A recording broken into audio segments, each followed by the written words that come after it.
সিজদায় লুটিয়ে পড়ে চোখের পানি ছেড়ে আল্লাহরে পাপের স্বীকৃতি দেন। আল্লাহ, এমন কোন জুলুম নাই, গুনাহ নাই আমি করি নাই, সগীরা কবিরা, জেনে না জেনে, ইচ্ছায় অনিচ্ছায়, শিরকি বেদাতি সব গুনাহ করেছি। আল্লাহ, আকাশের নিচে জমিনের উপরে আমার চেয়ে বড় গুনাহগার আর কেউ নাই। চোখের পানি ছেড়ে আল্লাহরে বলেন, আল্লাহ, আমি ছাড়া তোমার গোলামের অভাব নাই, তুমি ছাড়া আমার দ্বিতীয় কোনো রব নাই, তুমি ছাড়া তো কেউ আমার গুনাহ ক্ষমা করার নাই, তুমি আমার রব, তুমি আমার সব। বলতে পারবেন? এই তাকরীর আমার পটুয়াখালীর ভাইয়া, এই স্বীকৃতিটা দেখতে আল্লাহ বড্ড ভালোবাসে, কারণ আমরা সবাই গুনাহগার, আমরা সবাই কি? বিশ্বনবী বলেন, কুল্লুকুম খাত্তাউন, বানি আদম, তোমরা সবাই পাপী, সবাই পাপী। এটা ভাবতে মনে চায় না কারো, খালি অন্যের পাপ দেখি আমরা, এটা ভুল। ওর এই পাপ, ও পাপী, ও জালেম, ও জাহান্নামী, এরকম একটা টেন্ডেন্সি। আমার যে কি হালাত এটার খেয়াল নাই। খেয়াল করতে হবে যে আমি সবচেয়ে বড় পাপী, ঠিক কিনা বলেন? পাপ করি নাই এমন কেউ আছি? হ্যাঁ, আছি। কেউ না জানলেও জানে কে আমার পাপের ঘটনা? পৃথিবী না জানুক আমি তো জানি, আমি কি পাপ করেছি। হায় ও আমার কলিজার টুকরা ভাইয়েরা, মাথাটাকে নিচু করে জীবনের সব গুনার ফিরিস্তিগুলো একটা একটা করে স্বীকার করে আল্লাহরে বলেন, আল্লাহ, আমি পাপী। আল্লাহ, আমার চেয়ে বড় পাপী এই দুনিয়াতে কেউ নাই, আকাশের নিচে জমিনের উপরে আমার চেয়ে বড় পাপী কেউ নাই। একটা একটা করে আল্লাহ স্বীকার করি আমি পাপী, সব পাপের স্বীকৃতি দিলাম। পৃথিবী না জানুক আমি তো জানি, আমি কি পাপ করেছি। হায় আমার পাপের করলে বিচার, বাঁচার আমার নাই উপায়। দয়াময় তুমি মাফ করো আমায়, মাফ করো আমায়। আল্লাহ তাআলা যদি দয়া করে আমাদেরকে মাফ না করে, আমাদের বাঁচার কোনো উপায় নাই। আপনি কি ভেবেছেন আপনার নামাজ দিয়ে আপনি জান্নাতে যাবেন? আপনি তাহাজ্জুদ গুজার, সেজদা দিতে দিতে কপালে দাগ ফেলেছেন, এটা আপনারা জান্নাতে নেবে না? আপনি এলাকার সবচেয়ে বড় হাতেম তাই, দানশীল, এই দানের ভরসায় বসে আছেন, কুশ্চিন কালো না। আমাদের নামাজ, আমাদের রোজা, আমাদের ইবাদত, এগুলোকে মিজানের পাল্লায় উঠালে কোনো ওজনই হবে না। তবে আমাদের একটা কৌশল জানা আছে, আমরা আল্লাহর রহমতের ভিখারি। আমরা সেদিন আগেই গুনার স্বীকৃতি দিয়ে দেব। আমরা বলবো, আল্লাহ, তুমি প্রশ্ন করার আগে তোমার একটা কথা বলি, আমারে কিছু জিজ্ঞেস করো না, আমি সব করেছি। এমন কোন পাপ নাই যে পাপ আমারে দিয়ে হয় নাই। তোমার রহমত দিয়ে তুমি জান্নাতে পাঠাবা, তোমার দয়ায় জান্নাতে যেতে চাই, আমল দিয়ে না। পারবেন বলতে? কিয়ামতের দিন আমরা বলবো, আল্লাহ, আমার আমল দিয়ে জান্নাত চাই না, আমি তোমার দয়া দিয়ে জান্নাত চাই। তোমার দয়া ছাড়া আমার কোনো উপায় নাই। কারণ আল্লাহ যদি বিচার করে, বাঁচার কারো উপায় নাই। আল্লাহ যদি বলে ফেলেন, তুই এটা করলি কেন, ওখানে গেলি কেন, কোরআনে 1000 বার নিষেধ করলাম তারপরেও এই পাপে জড়ালি কেন, এরকম প্রশ্ন ছুড়ে দিলে আমার উত্তর আছে? বাঁচার কোনো উপায় আছে? রোজ হাসরে হে আল্লাহ আমার করুণা বিচার, আল্লাহ করুণা বিচার, বিচার চাহি না তব দয়া চাহি, এ গুনাহগার, আল্লাহ করুণা বিচার। আপনার আমল দিয়ে জান্নাতে যাবেন? কি দিয়ে যাবেন? আল্লাহর দয়া দিয়ে। আল্লাহর রহম আর দয়া ছাড়া কেউ জান্নাতের চেহারাও দেখতে পাবে না। চাইবো একজন সত্তার কাছে, আওয়াজ করে বলুন, তিনি কে? একজন সত্তার কাছে চাইবে। বিশ্বনবী ওনার চাচাতো ভাই আব্দুল্লাহ ইবনে আব্বাস রাদিয়াল্লাহু তাআলা আনহুকে বললেন, ইয়া আব্দুল্লাহ ইবনে আব্বাস, হে আব্দুল্লাহ ইবনে আব্বাস, ইদা সাআলতা ফাসআলিল্লাহ, যখন চাইবে আল্লাহর কাছে যাও। ও আব্দুল্লাহ, যখন চাইবা আল্লাহর কাছে চাও। ওয়া ইযা ইসতাআনতা ফাসতাইন বিল্লাহ, যখন সাহায্য চাইবা আল্লাহর কাছে ফরিয়াদ করো। জেনে রেখো আব্দুল্লাহ, ওয়া'লাম আন্নাল উম্মাতা লাউ ইজতামাআত আলা আন ইয়ানফাউকা বিশাইইন লাম ইয়ানফাউকা ইল্লা বিশাইইন ক্বাদ কাতাবাহু আল্লাহু লাক। ও আব্দুল্লাহ, জেনে রেখো, মনে রেখো, গোটা বিশ্বের সবাই মিলে যদি তোমার উপকার করতে চায় ততটুকুই তারা করতে পারবে যতটুকু আল্লাহ তোমার নসিবে সেটা লিখে রেখেছে। ঠিক কিনা বলেন? আর যদি গোটা বিশ্বের সবাই মিলে তোমার বিরুদ্ধে কনস্পাইরেসি করে, ষড়যন্ত্র করে, গোটা বিশ্বের সবাই মিলেও যদি তোমার ক্ষতি করতে চায় ততটুকুই শুধু পারবে যেটা আল্লাহ তোমার জন্য বরাদ্দ রেখেছে। যতটুকু আল্লাহ তাআলা তোমার জন্য বরাদ্দ রেখেছে অতটুকুই ক্ষতি করতে পারবে, আর এক চুল বেশিও করতে পারবে না, কমও করতে পারবে না। চিল্লায় বলেন ঠিক কিনা? এজন্য আমরা চাইবো কার কাছে? সবাই বলেন নাই, আওয়াজ করে বলেন কার কাছে? সব সময় আমরা আল্লাহর কাছে চাইবো, বিপদে আপদে, সুখে দুঃখে, সচ্ছল অবস্থায় অসচ্ছল অবস্থায়, পরাজয়ের সময় বিজয়ের সময়, সব সময় আমরা ভরসা রাখবো কার উপর? সবাই বলুন। একদল লোক আছে যারা বিপদে পড়লে আল্লাহরে ডাকে, আছে না নাই? পটুয়াখালীতে মাশাআল্লাহ নাই। বিপদ আসলে আল্লাহরে ডাকে, বিপদ নাই আল্লাহও নাই। বিপদে পড়লে নামাজ পড়ে, বিপদও নাই নামাজও নাই। বিপদে পড়লে জিকির করে, বিপদ যখন চলে যায় ওদের জিকিরও বন্ধ হয়ে যায়। এরকম আছে না নাই? কিছু লোক দেখবেন পরীক্ষা আসলে নামাজ পড়ে, আছে আছে। জেনজি আওয়াজ করো, এরকম আছে? এই কমন পড়ে গেছে, কমন পড়ছে। দেখবেন পরীক্ষার সময় নামাজ পড়ে, পরীক্ষাও নাই নামাজও আছে। এরকম কিছু লোক আছে অসুস্থ হলে আল্লাহরে বড্ড ভালোবাসে, আল্লাহরে খুব ডাকে। অসুস্থ হইলে অসুস্থতাও নাই, আল্লাহ স্মরণও নাই। দেখবেন কিছু লোক নির্বাচন আসলে খুব আল্লাহ আল্লাহ হয়ে যায়, তখন দেখবেন মাথার মধ্যে হেজাব লাগায়, পাঞ্জাবি লাগায়, আল্লাহ আল্লাহ হয়ে যায়। নির্বাচনও নাই, এরপরে আল্লাহর কথাও নাই। আছে না নাই? না, এরকম হওয়া যাবে না। সব সময় আমরা আল্লাহরে ডাকবো, বিপদে আপদে সব সময় ভরসা রাখবো আমরা একজনের উপর। আওয়াজ করে বলেন তিনি কে? এ কথায় আল্লাহ তাআলা আমাদের চোখে আঙ্গুল দিয়ে জানিয়ে দিলেন, ফাইদা রাকিবু ফিল ফুলকি দা'আউল্লাহা মুখলিসিনা লাহুদ্দিন ফালাম্মা নাজ্জাহুম ইলাল বাররি ইযা হুম ইউশরিকুন।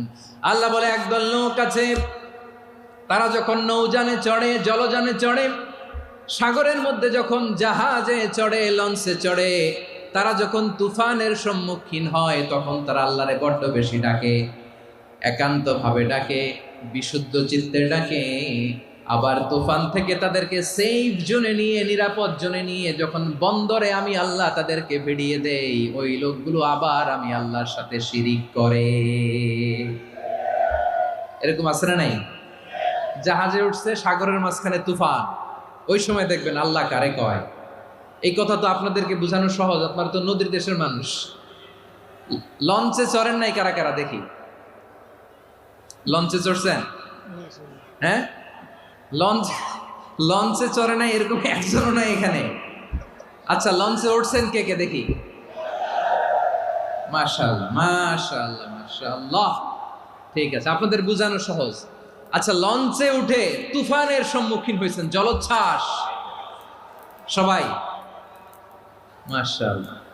তো এই ওয়াজ তো আপনাদের মুখস্থ, ঠিক কিনা বলেন?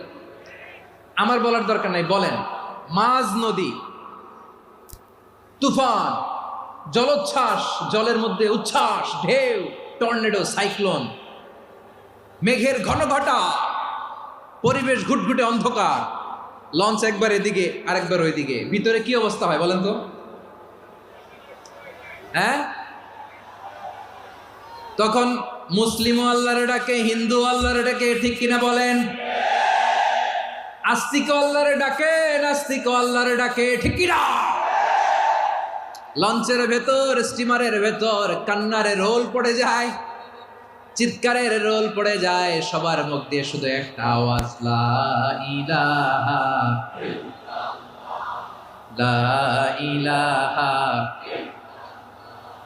লা ইলাহা সুবহানাল্লাহ আলহামদুলিল্লাহ লা ইলাহা। আল্লাহ নামের জিকির করবে যারা, আল্লাহর কাছে প্রিয় তারা, আল্লাহর কাছে প্রিয় যারা, জান্নাতে প্রবেশ করবে তারা, জোরে লা ইলাহা লা ইলাহা ইল্লাল্লাহ লা ইলাহা ইল্লাল্লাহ মুহাম্মাদুর রাসূলুল্লাহ সাল্লাল্লাহু আলাইহি ওয়াসাল্লাম।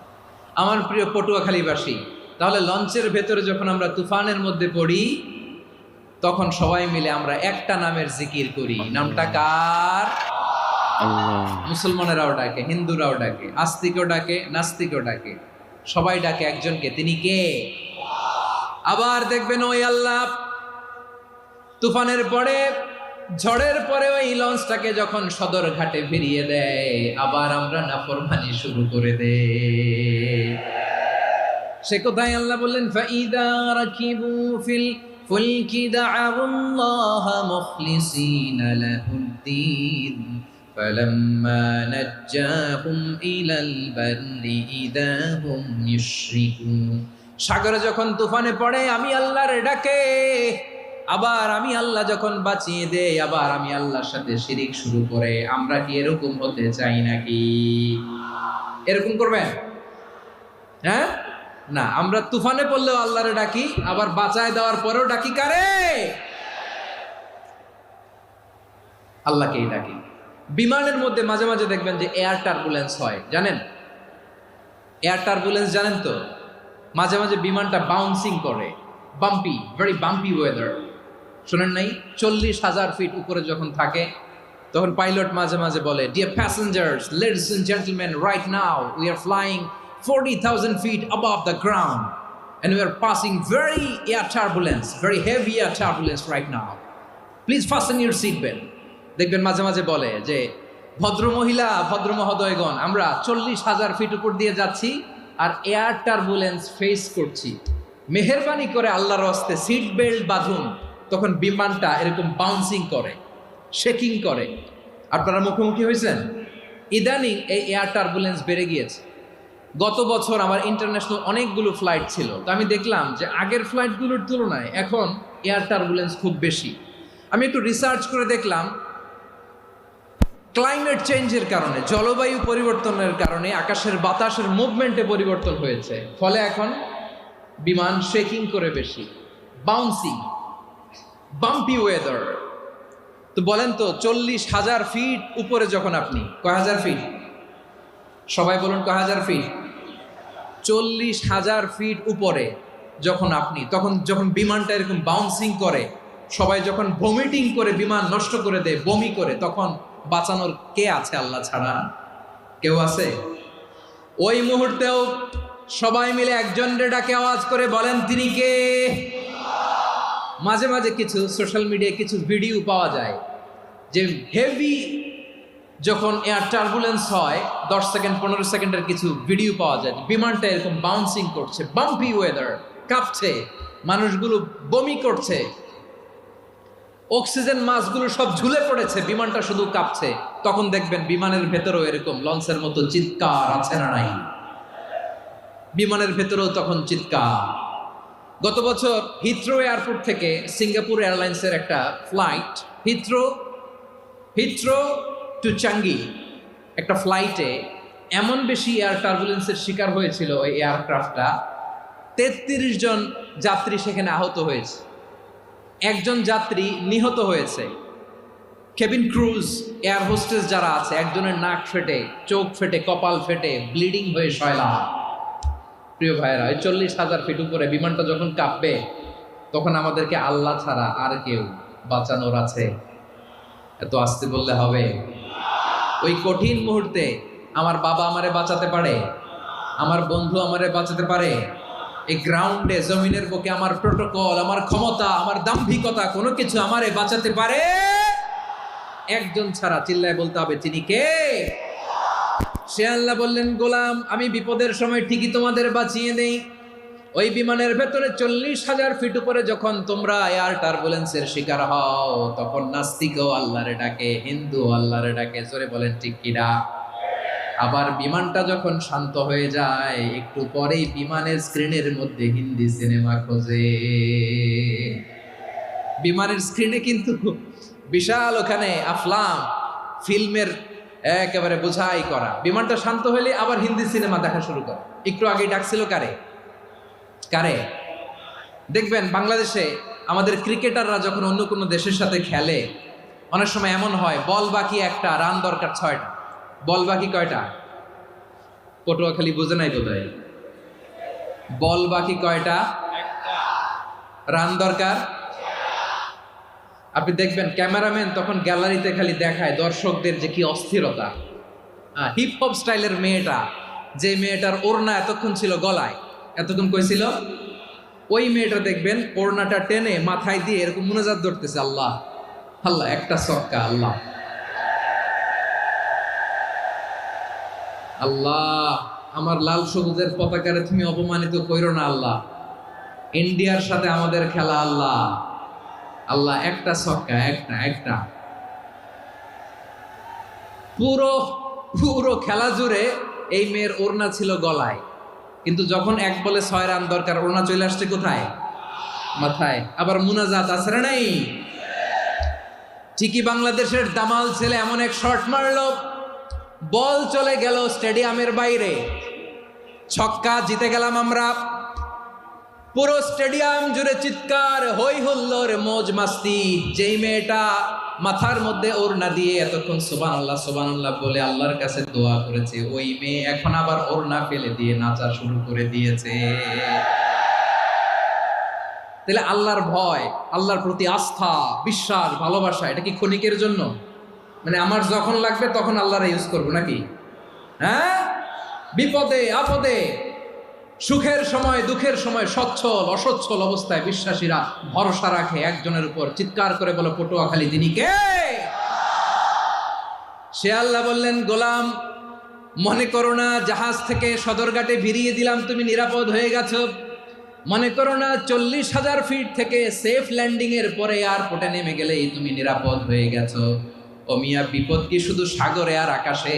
ঘরের বিপদও, ঘরের ভেতরও বিপদ আসতে পারে কি পারে না? এজন্য সূরা মুলক আল্লাহ বললেন, আমিনতুম মান ফিস সামাই আন ইয়াখসিফা বিকুমুল আরদা ফাইদা হিয়া তামুর। তোমরা কি ভাবছো তোমরা নিরাপদ? সাগরের মধ্যে তুফান, আল্লাহ আল্লাহ ডাকলাম, সদরঘাটে যেয়ে পড়ছে, বেঁচে গেছেন তো আপনি। আর পাবে আপনারে আল্লাহ? আল্লাহর তো সাগরের মাঝখানে তো আল্লাহ আপনার পাইছিল, আর তো পাবে না। আর পাবে আপনারে? আর আল্লাহ ধরতে পারবে আপনারে? ঘরের ভেতরও বিপদ দিয়ে আটকাতে পারে কে? 5 স্টার 7 স্টার হোটেলের ভেতরও আমাকে বিপদের মধ্যে ফেলে দিতে পারেন কে? আল্লাহ বললেন, তোমরা কি ভেবেছো তোমরা নিরাপদ? আমি চাইলে ল্যান্ডস্লাইডস, ভূমি ধস দিয়ে 1 লক্ষ 1 মুহূর্তে নিয়ে যেতে পারি। এক সুনামি দিয়ে থাপ্পড় মেরে 3 লক্ষ সাগরের ভেতরে ঢুকাই দিতে পারি। 1 সেকেন্ডও লাগে না আমার। أم أمنتم من في السماء أن يرسل عليكم حاصبا فستعلمون كيف نذير। আল্লাহ চাইলে আকাশ থেকে পাথর বৃষ্টি নাজিল করতে পারেন কি পারেন না? এই মুহূর্তে এখানে ভূমিকম্প দিতে পারেন কি পারেন না? আচ্ছা, ভূমিকম্প যখন হয় আমাদের কারো হুঁশ থাকে? আপনি মনে করছেন আমরা সাধারণ মানুষ, আমরা দৌড় দেই, আর প্রেসিডেন্ট প্রধানমন্ত্রী ওনারা বুঝি খাটে শুয়ে থাকে? কথা বুঝে নাই বোধহয়। ভূমিকম্প, আর্থকোয়েক যদি হয়, বাঁচার জন্য আমরা কি করি? হয় খাটের তলায়, ডাইনিং টেবিলের নিচে, উপরে শক্ত কিছু আছে এটার নিচে, অথবা ঘর থুইয়া দেও দৌড়। তো প্রধানমন্ত্রী উনি কি করে? প্রেসিডেন্ট উনি কি করে? হ্যাঁ, উনি খাটের মধ্যে যে শুয়ে থাকে নাকি? উনিও দৌড়। সাধারণ মানুষও দৌড়, প্রধানমন্ত্রীও দৌড়, বাড়িওয়ালাও দৌড়, ভাড়াটিয়াও দৌড়, সবাই দৌড়। নাকি ভাড়াটিয়ারা বাড়ি থুইয়া দৌড়, বাড়িওয়ালারা আর বেরোয় না, এরকম না? তাহলে যে কোনো মুহূর্তে ভূমিকম্প দিয়ে নাস্তানাবুদ করতে পারে কে? আমার প্রিয় ভাইয়েরা, আমরা নিরাপদ নই, আমরা তার দয়ায় বেঁচে আছি। কার দয়ায়? এজন্য আল্লাহ বললেন, গোলাম, যে কোনো মুহূর্তে বিপদ দিয়ে তোমাদেরকে নাস্তানাবুদ করতে পারি। বিশ্বাসী বলে যদি নিজেকে দাবি করো, সব সময় ডাকতে হবে একজন সত্তাকে। বলেন তিনি কে? এই কথা ক্লিয়ার? এই